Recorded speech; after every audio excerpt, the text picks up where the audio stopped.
नमस्कार मित्रांनो, लाडकी बहीण योजनेअंतर्गत अतिशय आनंदाची बातमी आहे। तुम्ही जर ऑगस्टमध्ये अर्ज केला असेल आणि तो तुमचा अर्ज हा मंजूर असेल तर तुमच्या बँक खात्यामध्ये पैसे जमा होण्यास सुरुवात झालेली आहे। मित्रांनो, तुम्ही अर्ज जुलैमध्ये केला असेल किंवा ऑगस्टमध्ये केला असेल तर तुमचा अर्ज हा मंजूर असेल तर तुम्हाला 3000 रुपये तुमच्या बँक खात्यामध्ये 3 दिवसामध्ये मिळतील। मित्रांनो, 29 ऑगस्ट व 30 ऑगस्ट 31 ऑगस्ट अशा प्रकारे 3 दिवसामध्ये तुमच्या बँक खात्यामध्ये पैसे जमा होण्यास सुरुवात झालेली आहे। मित्रांनो, भरपूर महिलांच्या बँक खात्यामध्ये पैसे सुद्धा जमा झालेले आहे।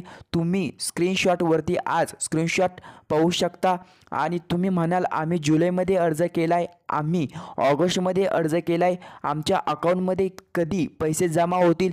तर तुम्हाला पुन्हा एकदा सांगतो, जे तुमचे अर्ज हा अप्रूव्हल असणं गरजेचं आहे, मंजूर असणं गरजेचं आहे आणि त्याचबरोबर तुमचं आधार शेडिंग हे बँकेला शेडिंग असणं गरजेचं आहे। मित्रांनो, तुम्ही म्हणाल की 4500 नाही तर आता 3 दिवसामध्ये 29, 30, 31 या दिवसामध्ये 3000 रुपये तुमच्या बँक खात्यामध्ये आता सरकार हा जमा करणार आहे। मित्रांनो, तुमचे जे झाले असेल ते कमेंट बॉक्समध्ये सांगा आणि महिलांना सुद्धा हा महत्त्वपूर्ण असा व्हिडिओ शेअर करा आणि आला असेल तर तुम्हाला बँक खात्यामध्ये जाऊन बॅलन्स चेक करा। तेच चेक हेल्पलाईन नंबर असेल तर कस्टमर केअरचा त्याला चेक करा, तुमचे बॅलन्स कळून जातील। मित्रांनो, तर तुम्हाला आज देखील पैसे नसते आले तर पुढील 2 दिवसामध्ये तुमच्या बँक खात्यामध्ये पैसे सरकार जमा करेल। मग तो पूर्ण हा व्हिडिओ होता आपल्या महिलांना नक्की शेअर करा। धन्यवाद। जय हिंद, जय महाराष्ट्र।